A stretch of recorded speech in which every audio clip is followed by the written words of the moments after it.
This is A Different Perspective with Kevin Randle. A retired U.S. Lieutenant Colonel, Kevin Randle has been studying UFOs for nearly 50 years. Kevin has investigated some of the most famous UFO cases in the world and has been consulted for dozens of documentaries about UFOs.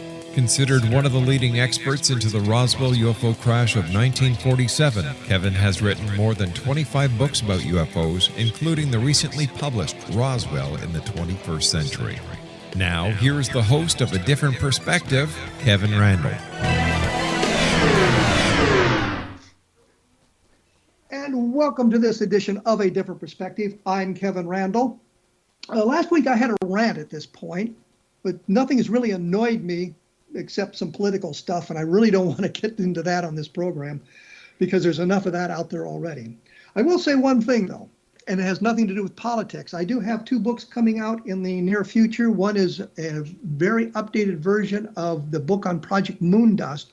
I wanted to call it Chasing Moondust, which was a title suggested to me by Brad Sparks, which I think was the perfect title for the book, but the publisher wanted to keep it Project Moondust, heavily updated, but I rewrote the book.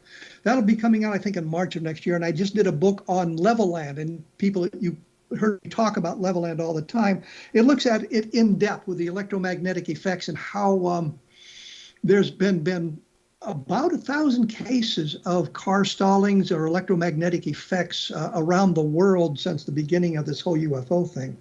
And I take an in-depth look at level land and some of these other things. And I think it gives us a nice perspective on that aspect of UFOs interacting with the environment, just to say it the best way we possibly can.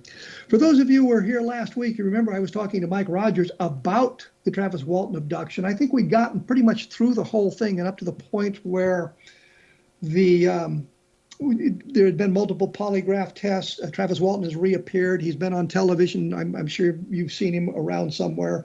They made a movie, Fire in the Sky. And I'm jealous because they got to talk to James Garner and I didn't, but that's a whole nother story. But we have Mike Rogers back and is going to fill us in on some of the controversy that has erupted in the last 3 or 4 months, I think, about this whole thing that's getting kind of overblown. Maybe he's overblown, maybe it's not. We'll find out. We'll talk to Mike Rogers and we'll get it. Mike Rogers, welcome back to A Different Perspective from just a week ago. Hi, Kevin.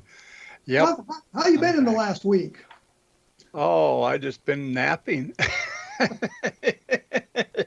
Well, to recap very, very briefly, you had laid out for us the Walton abduction and what took place, making points about the polygraph examinations, making a point that nobody really saw Travis Walton being abducted. They'd seen him attacked by the UFO. Search parties had been out looking for him and that sort of thing. So I think we've got that pretty well in mind now. Now, earlier in the year, May or June, there was a big controversy. I think you and Travis Walton had some kind of a personal argument. Yeah, pretty much. And that you said you had repudiated Travis Walton, meaning I suspect that you were no longer friends, but it wasn't saying that the Walton abduction had not taken place. Am I correct in that assumption? No, that's not true at all. Okay. all I have ever said is that we did not see him get abducted. And everybody just takes off from that and just goes crazy with it. No, you misunderstood my question. I'm sorry. Okay. You had said at one point last summer that you repudiated Travis Walton. I took that to mean that you were repudiating your friendship, that you were not repudiating the abduction scenario. That's what I was thinking. Am I still off base? Let me tell you what really the crux of this. Everything was okay between Travis and I up until I learned that I was on this program, Areas 51, with Dave Miller. And apparently, I didn't know about it at the time, but apparently right before that show, Travis had called Dave Miller, and Dave Miller, for some reason, decided to record it. And then a few days later, he sent me a copy of that phone call, and I was astounded because Travis had said, and just put it this way, a load of BS concerning me. And but the point here is it was personal as opposed to anything to do with the abduction scenario. well, right, exactly. I had suspected Travis of bad mouthing me for a long time, but I didn't have proof. Once I had this recording that Dave Miller made, then I had proof of it because Travis was acting very emotional. This phone call went on for something like a half an hour or more, and he just said a half hour, 40 minutes worth of just absurd things. I mean, he was very emotional, apparently for the purpose of getting Dave Miller to not have me on the show. Of course, Dave went ahead and did anyway. Of course, at that time, it was Steve Pierce and John Gillette was on the show also. And that particular show. But I didn't hear about this phone call for several days later. And well, last week you said that Steve Pierce didn't want anything more to do with this, meaning exactly. the story. Is it an outgrowth of this? Yes, exactly. And Ken Peterson doesn't want anything more to do with it either. I've been in contact with him recently, and his expression for Travis is King T. He just, ever since, he was on that program with Travis where he flunked that final question, several years ago. That we talked about. That really affected Ken Peterson. He just didn't know what to think after that. He didn't believe it anymore. Didn't believe the abduction. Right.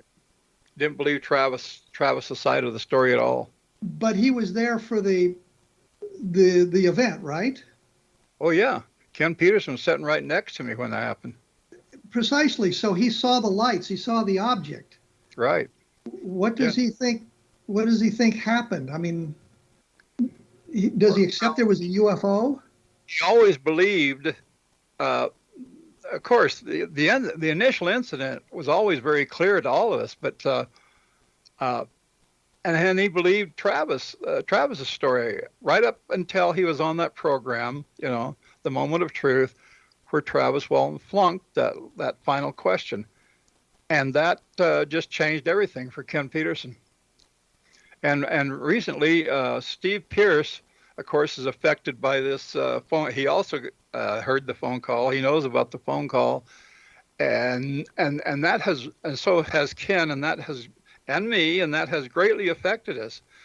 Now, for some reason, John Gillette, in fact, Travis was at a conference here a couple of weeks ago, and I can't remember the name of the place, but it was a dinner.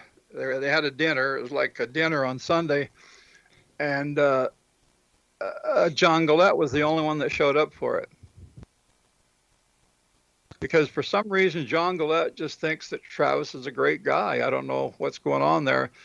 Even though Steve Pierce and John Gillette are really good buddies, Steve Pierce hasn't had any effect on John Gillette's thinking. So we have something of a dissension in the ranks there. Right. For the longest time, it was pretty much a solid group of guys saying basically that this all took place without any cracks in the veneer, and now we have some cracks in the veneer. Well, a few years ago, Alan Dallas died apparently of a drug overdose, and Dwayne Smith died of something, a heart attack or something. So those two are no longer with us. And the remaining witnesses, you might say, to the initial incident, which is Steve Pierce, John Gillette, Ken Peterson, and I, there's only one person still positive to the whole thing, positive to Travis Walton, and that's John Gillette. John Gillette believes the abduction took place. Yeah. But he believes every word Travis said. I don't know what the deal is there, but he's all all for Travis. Well, from what you're saying is you don't accept the abduction anymore, or you have some doubts about it? I never witnessed the abduction. None of us did. That's the point. I understand that. I understand that. What I'm asking you is, Travis disappeared for what, 4 or 5 days. Yeah. The scenario has always been he was abducted by the craft. You guys didn't see it. I understand that. But are you now saying that he may not have been abducted for those 5 days, that he was somewhere else? I am simply saying, unbiasedly, that we did not witness anything after I drove off. So I have no idea what happened. It could have been anything. He could have been abducted. He could have walked off and made up the whole story. I don't know. That's sort of a radical statement to make after all these years. Well, I always knew that we didn't see what happened after I drove off. I mean, all of us did. But, the people out there, the believers, they insist that we witnessed him being abducted. We did not.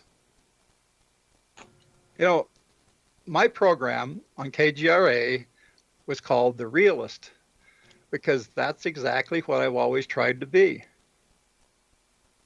I don't like biased opinions. I mean, people will take one side or the other. They're skeptics or they're believers, and the fence in between is solid. It's impenetrable, and that's always annoyed me. Why are people so biased like that? Why do people want to believe something or not want to believe something so strongly? It's like there's no real middle ground, except for those people who don't give a damn. But I think you understand where I'm coming from here, because you've kind of opened a can of worms. Well,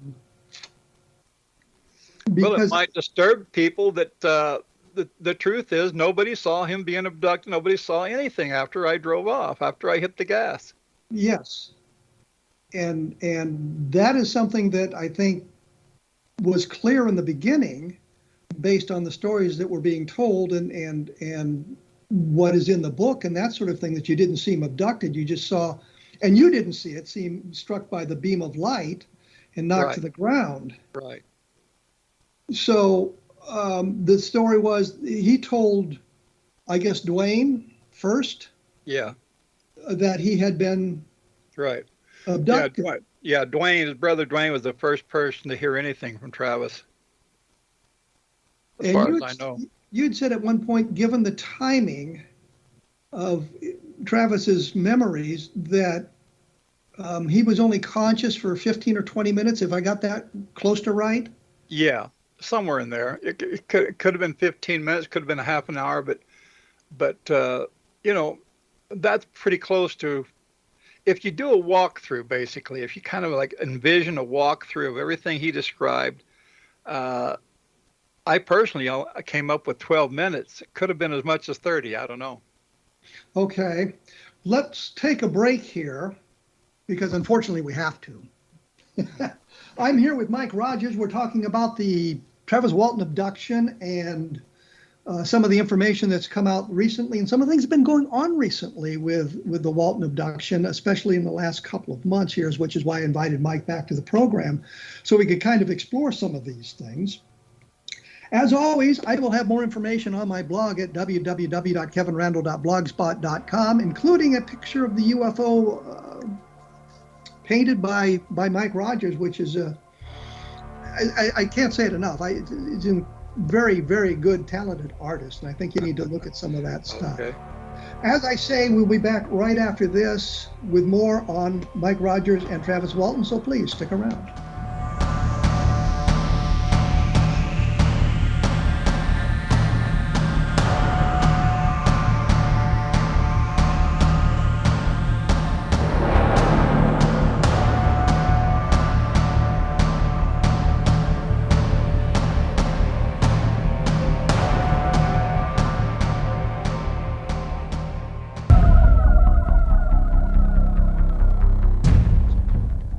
I am here with Mike Rogers.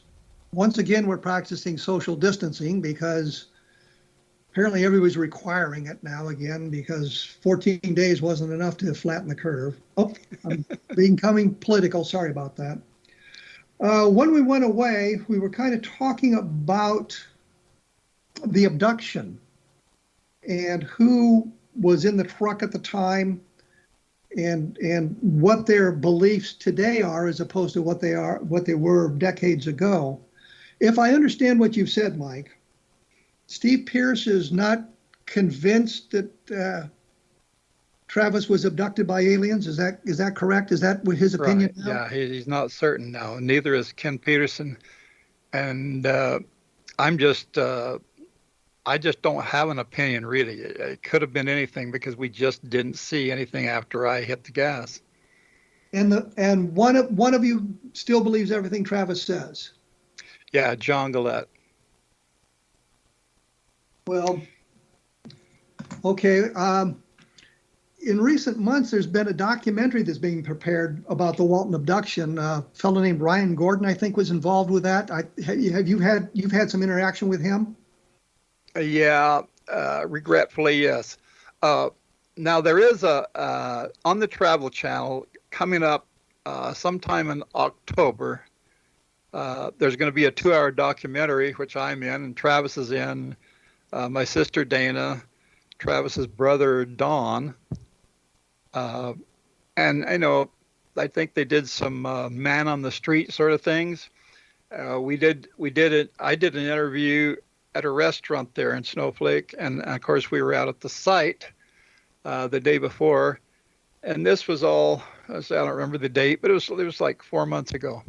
But that's supposed to air sometime in October. Is this the Ryan Gordon documentary? No.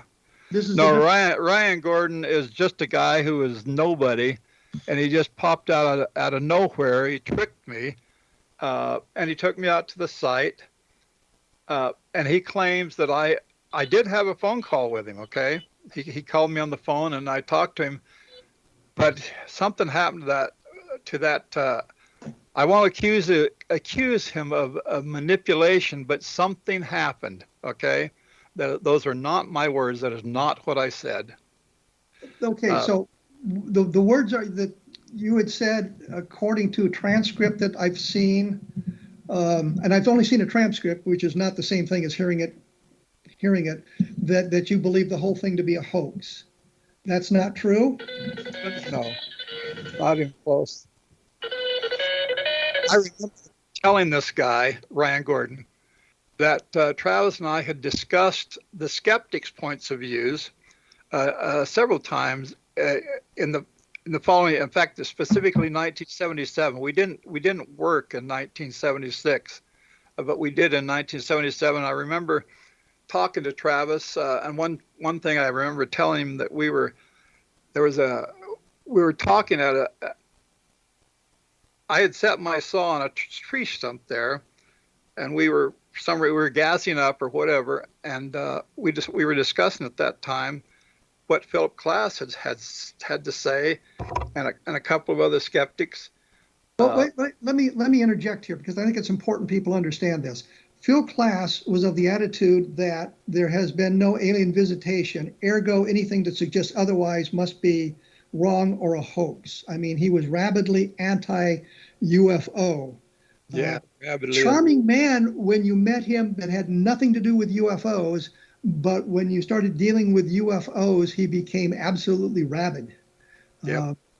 Like I said, I went sailing once with him on the Potomac River, and we had a lovely time, but I've seen him at UFO conventions where he was,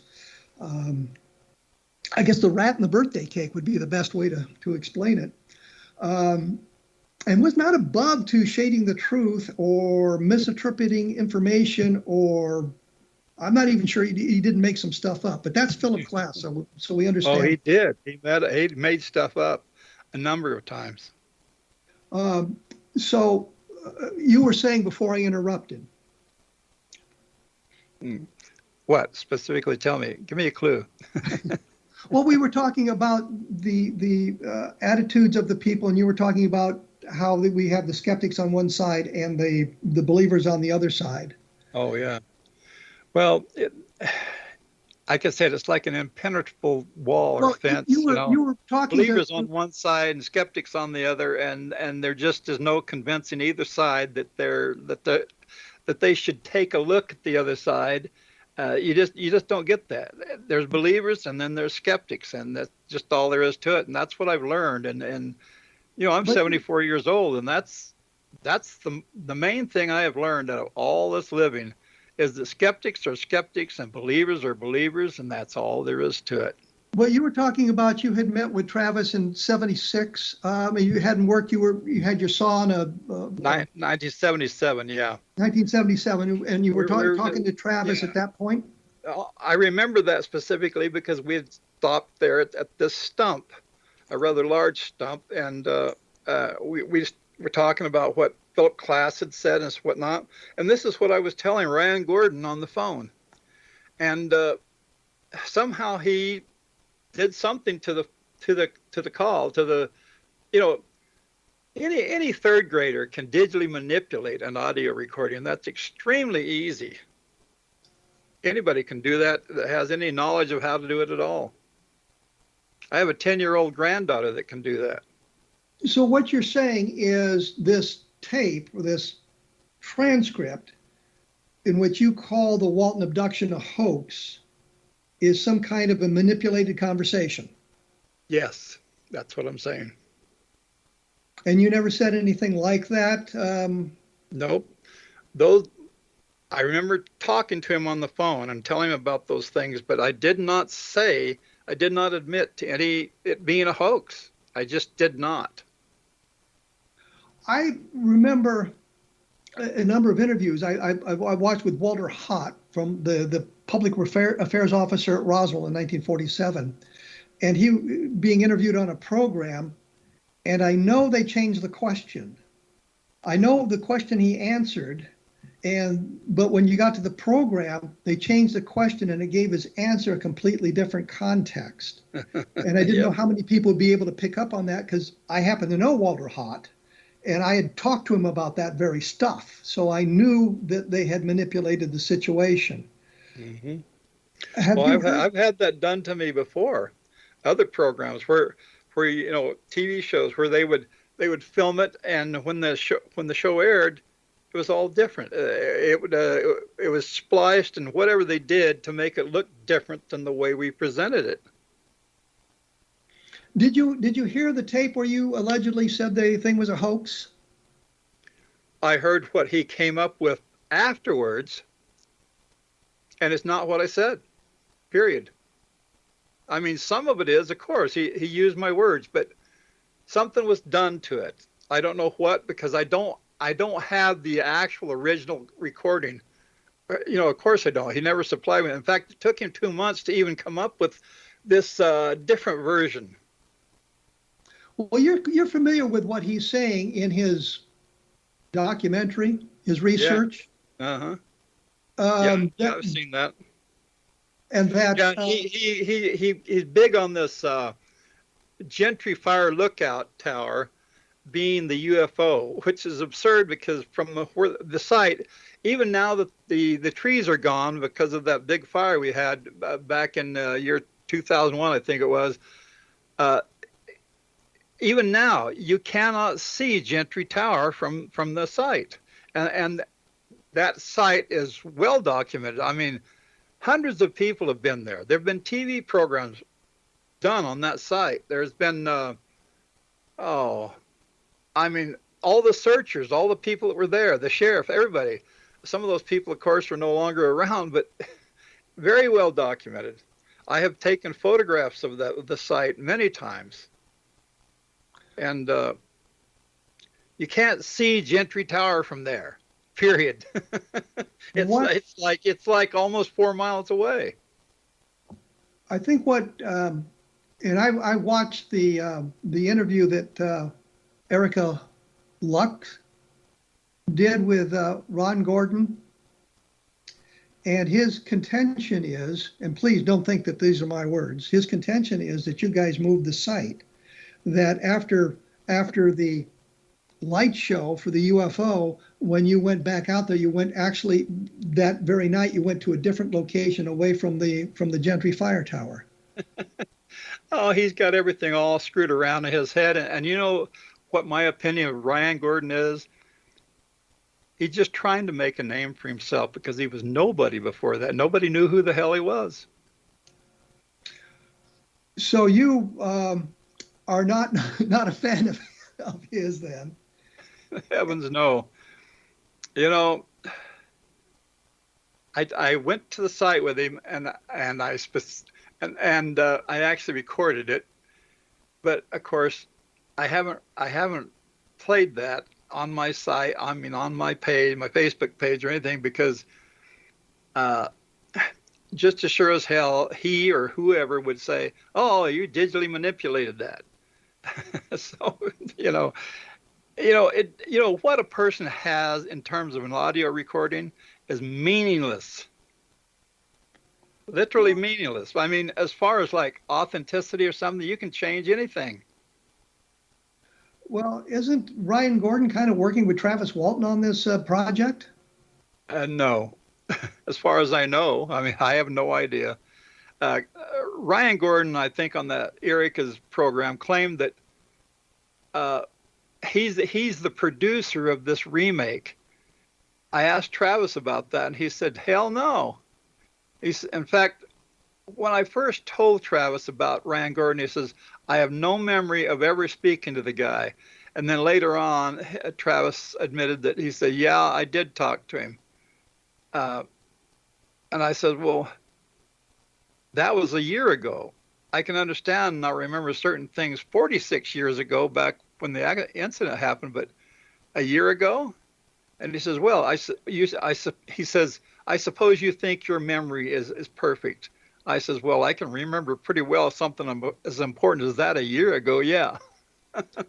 Well, to be fair, I have trouble remembering what I had for breakfast.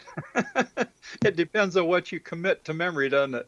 Yeah, well, I mean, we're all getting older here, and this event did take place a long time ago. So and you yourself admitted to being 74. So Yeah, well, I think a person would remember like being shot at or something like that a year ago. I think you'd remember that. So Some sort of traumatic event would stick in your memory. I would think that Travis talking to Ryan Gordon on the phone, and of course, Ryan has supplied me with endless numbers of emails and stuff, where he has claimed to have had hours and hours and hours of phone conversations with Travis. But for some reason, he only claims to have talked to me once, and to have recorded, and it's different than what I said. It's just that simple. But Ryan Gordon has said in emails and other things that he talked to Travis for many, many hours about all that. And Travis claimed that all kinds of stuff. I mean, he said Travis told him that he had seen monkeys in the trees. Of course, that's not what Travis said. Travis was talking about these creatures called coatimundis, or ring-tailed cats. Not monkeys. Ryan Gordon tends to just exaggerate things for his own purposes. Well, let me break in here because I have to take a break once again. I did want to mention the book UFOs in the Deep State because, frankly, it's my book and my program, and I can do that. And I think, again, because of what's going on in the world today, this idea of the deep state and how it impacts UFO research is an important thing to take a look at. And I boiled it down to looking specifically at that and how presidents are kept from learning the truth when they ask the questions. And I think there's some very good evidence there. We will be back right after this with Mike Rogers talking about the Travis Walton abduction. You are listening to A Different Perspective on the X Zone Broadcast Network.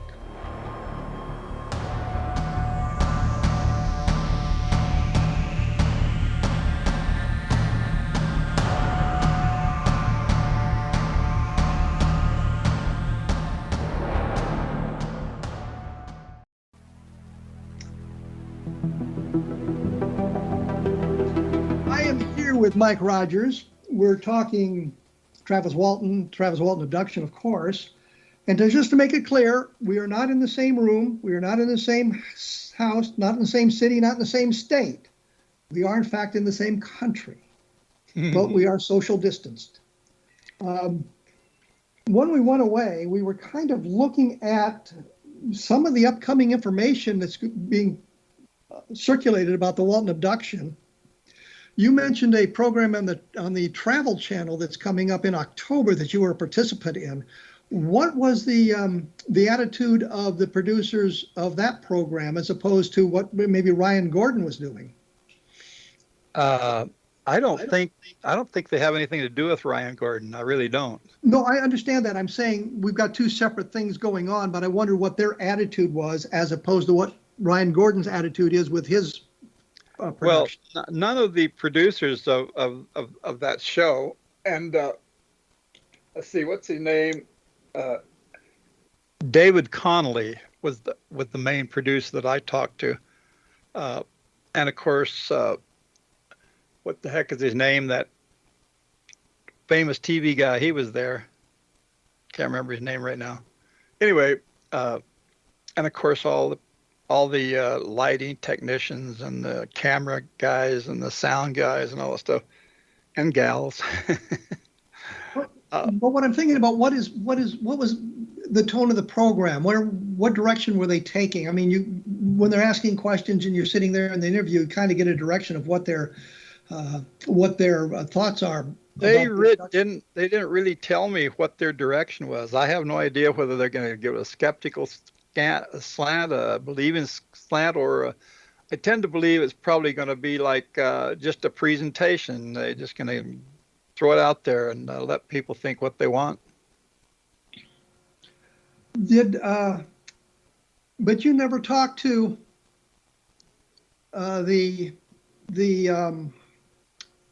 you were on site. I'm sorry, you were on site with Ryan Gordon, correct? Yeah, about 2 weeks later. And you took him to the site where the abduction took place, as opposed to the site where he says it took place.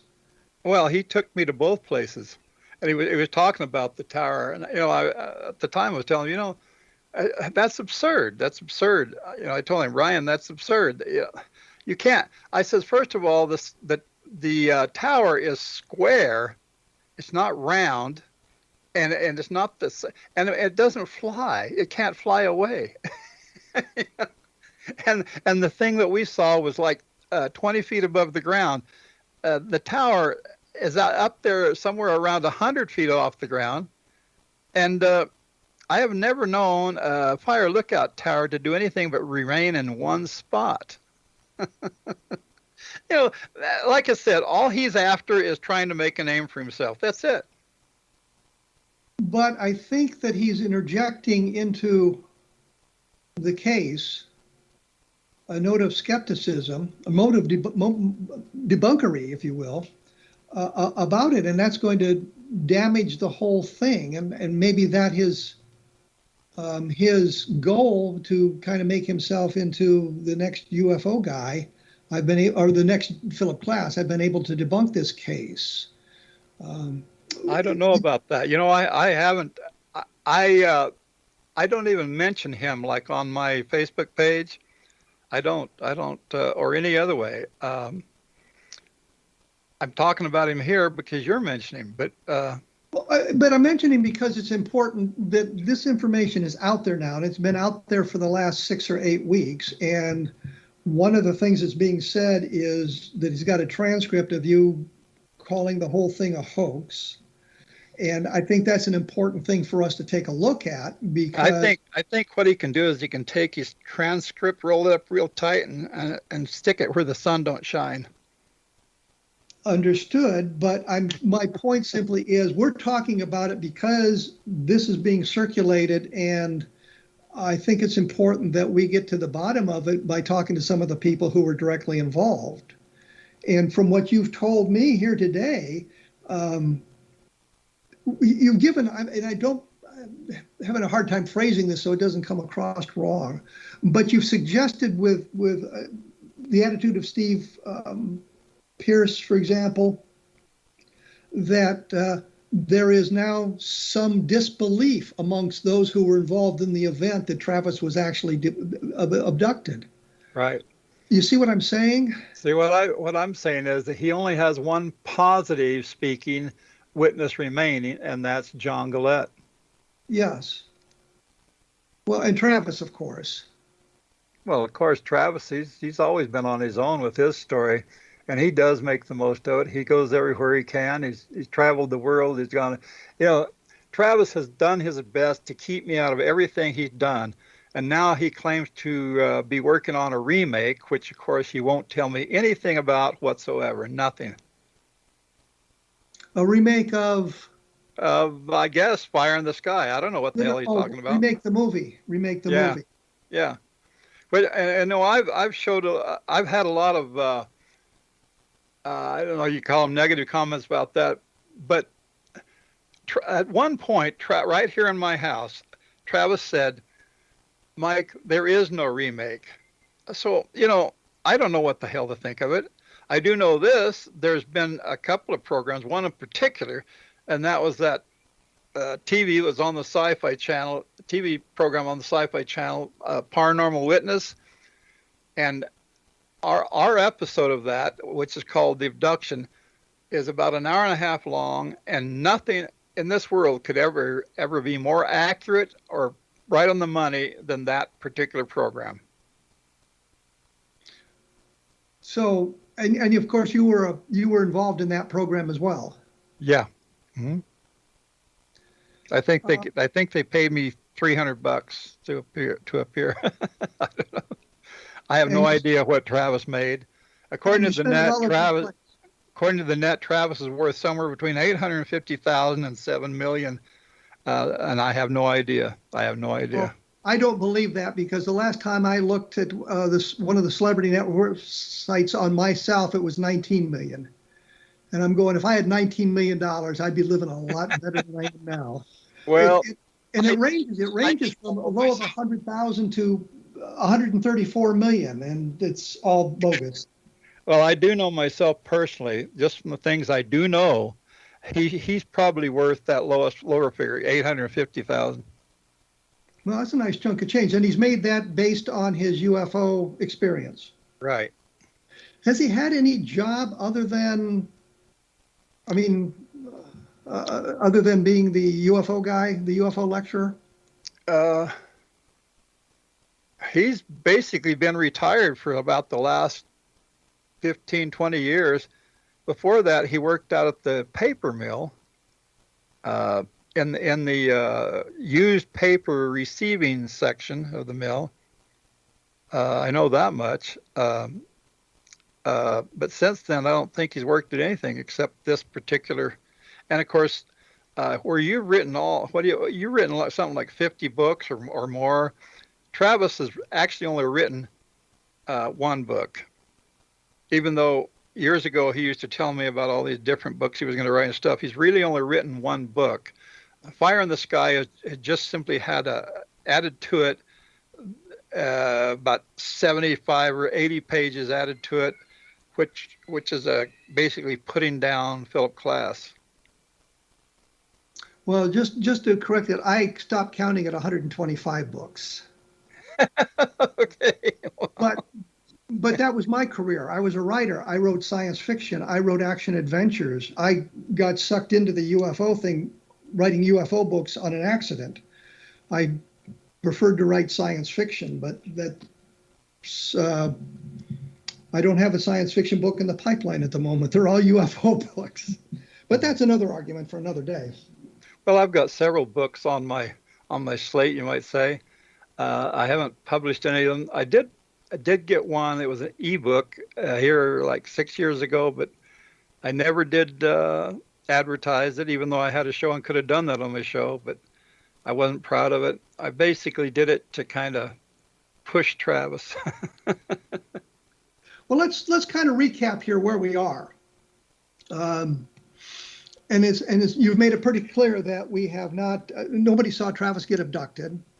We had 6 witnesses to the UFO, not counting Travis. two of which are now gone. Yes. The law enforcement at first thought that you guys had maybe murdered Travis and hidden him in the woods. Yeah, or his and body. Of course, when he reappeared, that kind of ended that discussion. He was on the UFO for 5 days. Apparently a little over 5 days. I don't know exactly how much, but more than 5 days, put it that way. And when he returned, he had memories of 12 to 30 minutes of interaction on there. Not like the abduction scenarios told by so many other people. Wow. People make of it what they will, and they get really wild about it. But I mean, his experience seems to be divergent from the classic abduction scenario, the Barney and Betty Hill abduction scenario, the Calvin Parker abduction scenario, the longitudinal studies that go on. So his is divergent from that point. I've said all along that if there's abductions going on, I would expect it to be more like Barney and Betty Hill, more like Calvin Parker, more like Travis Walton than things coming into the bedroom and the bedroom abductions. I think those are just they're either made up or somebody's experiencing some sort of paralysis, you know.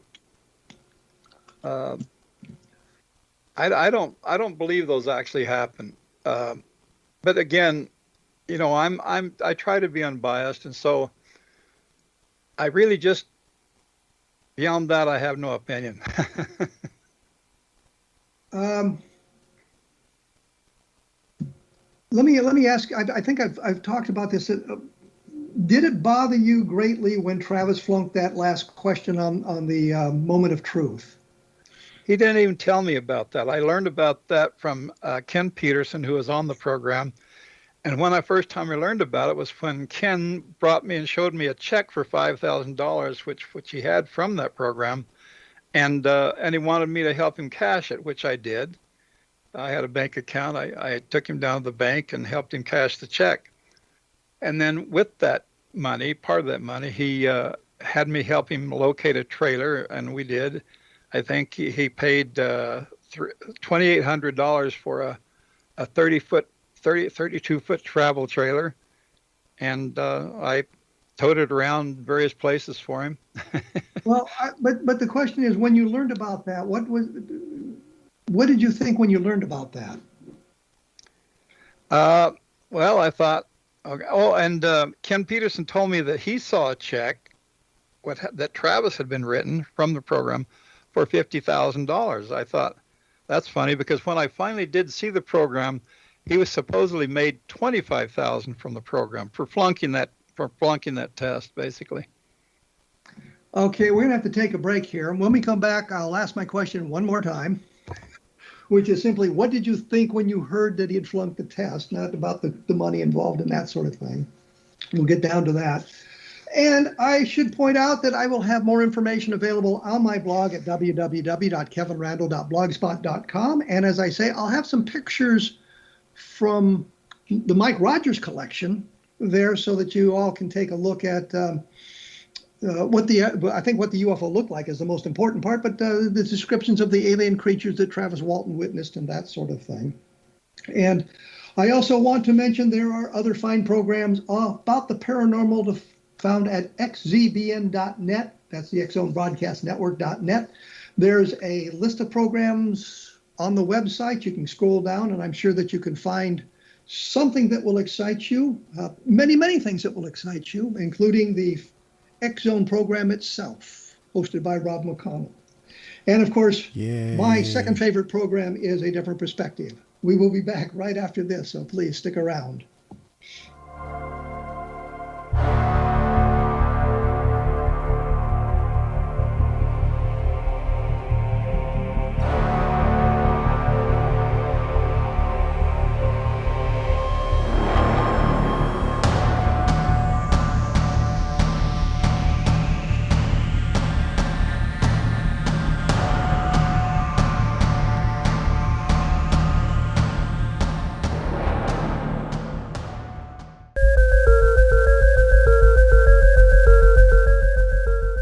Rogers is my guest in this hour. We've been talking about, well, obviously the Travis Walton abduction. I think if you listen to the first hour from last week, you get a good idea of what transpired. You listen to the this hour, you get an idea of some of the controversy that has erupted in the last few months about the Walton abduction and things that are going on. I'll say one thing before I bring Mike right back here. There are people, I'm thinking of, I won't mention any names, Carl Flock, who, when he came to the table on the Roswell case, the only seat left vacant was the debunking seat, because several of us had already covered the other side of the coin with our books, and to get any kind of traction, he needed to be a debunker on the case, which is kind of odd because you look at him in some of the other stuff that he's done. He was a proponent of cattle mutilations and things like that. So it's kind of interesting that he took that seat, but I think that was the only seat available. I say that by way of maybe suggesting that when some of the latest documentaries, the producers, the directors have gotten to the table, the only seat left was the debunking seat. So they had an agenda when they came on the scene. Mike, you've kind of heard that. What are your thoughts along those lines? Which one? You said several things there. Well, I mean, that sometimes the agenda is driven not so much by what the directors or producers believe, but where they can make their money, where they can sell their documentary. We've got the documentaries that are pro Travis Walton. Now we're getting some of the anti-Travis Walton documentaries. Yeah, and anti-Mike Rogers. Well, yeah, absolutely. Yeah, it just, like I've said it several times here, you know, there's a fence there, believers and skeptics, and there just doesn't seem to be anything in between. I mean, there's a fence there, but it's impenetrable.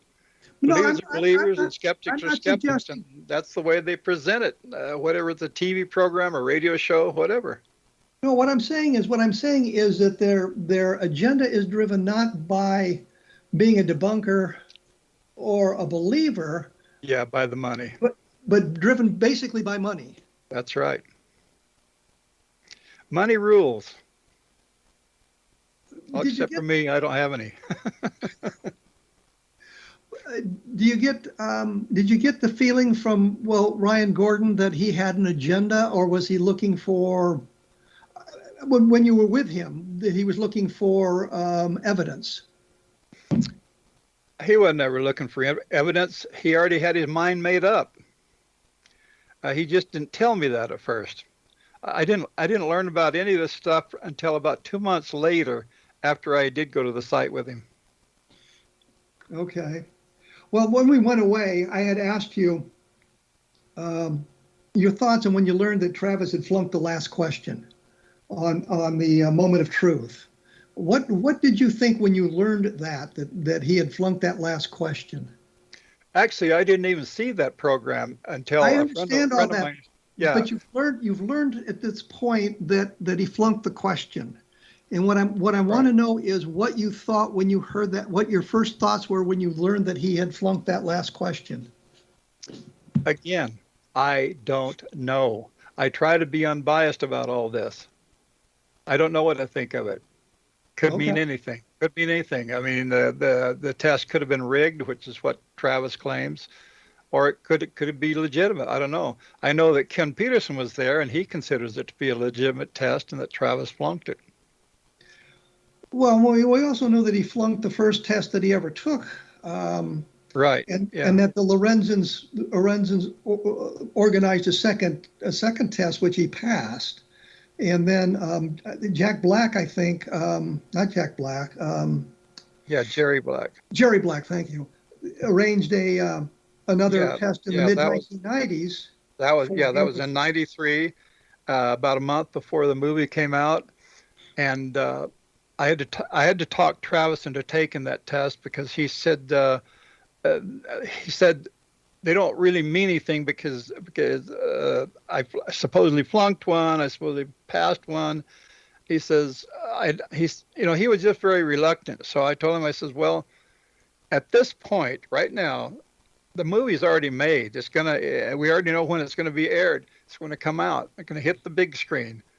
I says, this would be the time to take a polygraph test. Now is when it would be meaningful. And so he did. And Alan Dallas was there, I was there, and Travis was there, and all three of us took a test with Cyrus Gilson, and all of us passed. Well, I will say one thing, that he's right, that the polygraph tests are virtually meaningless, depending on the studies you read, that they are very, very accurate, or they're not very accurate at all, and part of it is based on the man giving the test, or I should say the person giving the test. That's right. And again, believers will pass you. I mean, if it's a test that they believe in, if it's an incident they believe in, they will. If they believe it, they will pass you. And if they're a skeptic, you flunk. Just that simple. Just this thing I've been saying. Believers are believers, and skeptics are skeptics, and they're just nothing in between, except people who don't give a damn.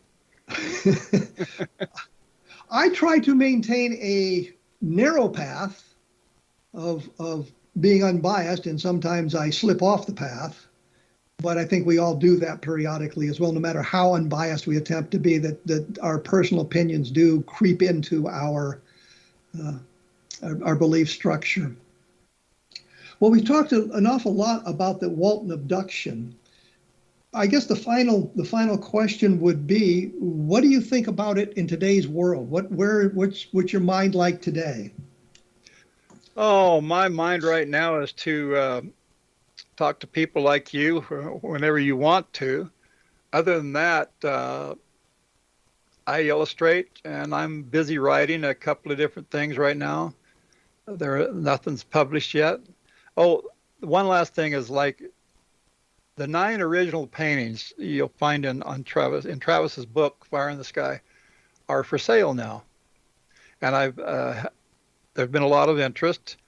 Now, 6 years ago, a little over 6 years ago, I sold those to a collector, and he's the one that's actually offering them for sale, but through me, because he has no connection to the UFO community.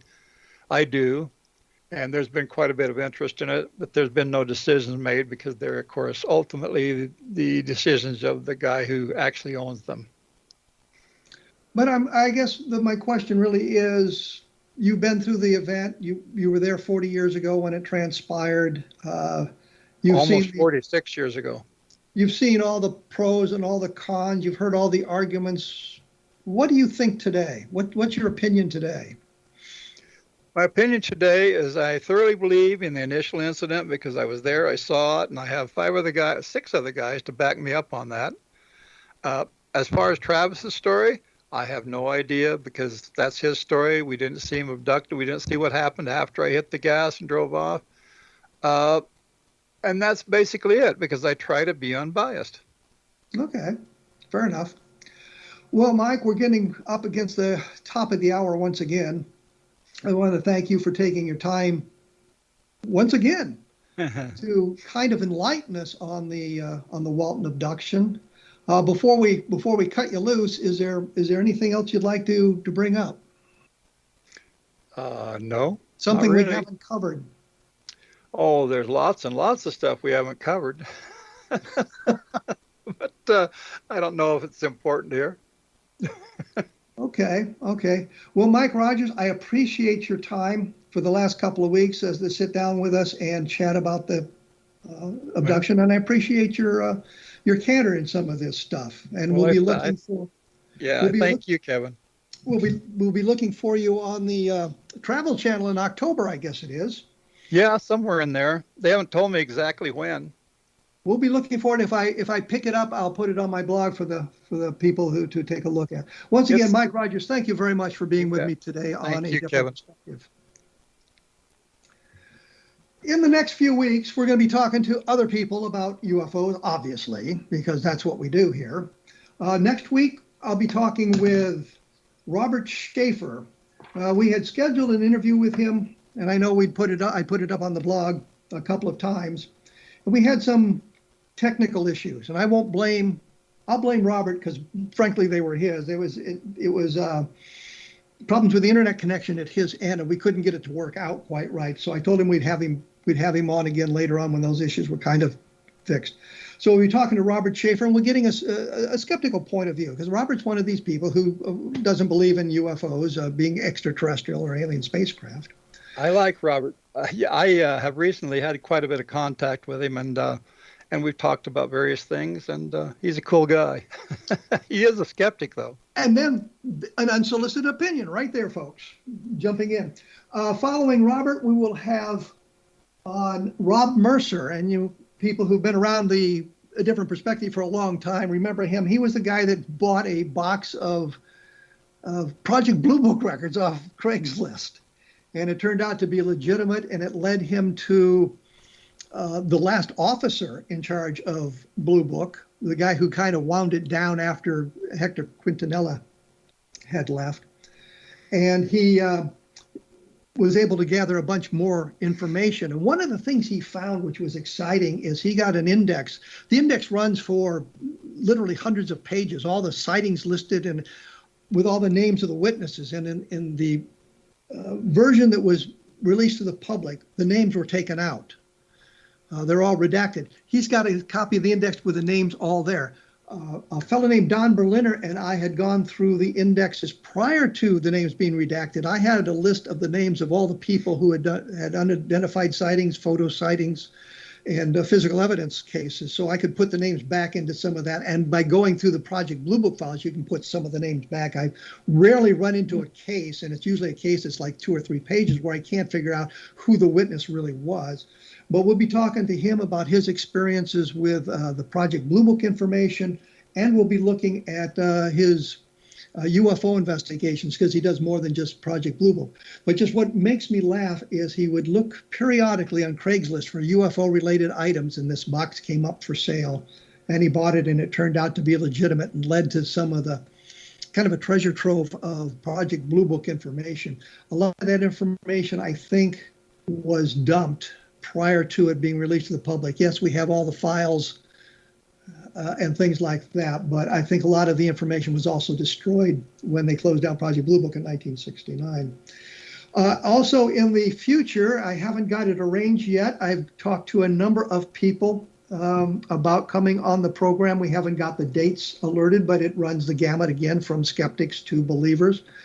People who have been abducted, people who have had UFO sightings, and things of that nature.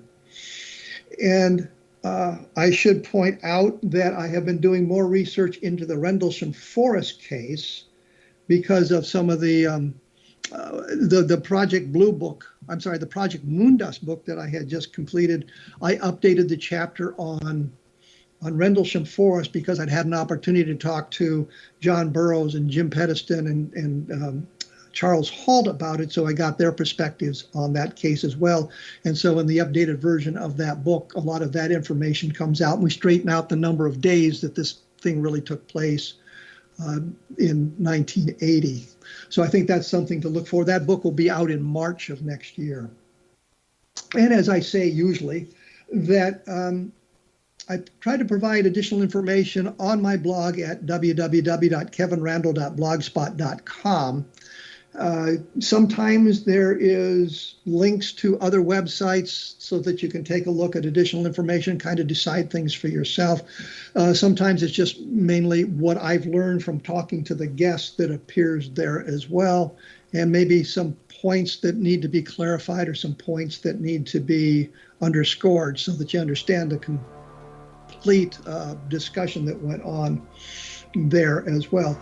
And finally, once again, I'm going to just mention it because I think UFOs in the deep state takes on an added dimension of importance in the world today, because if you watch the news programs, they talk about the deep state now and how it's manipulating the political arena. And I'm looking at it manipulating the UFO arena, which is not quite as important, but it's still an arena that's being manipulated. So take a look at that.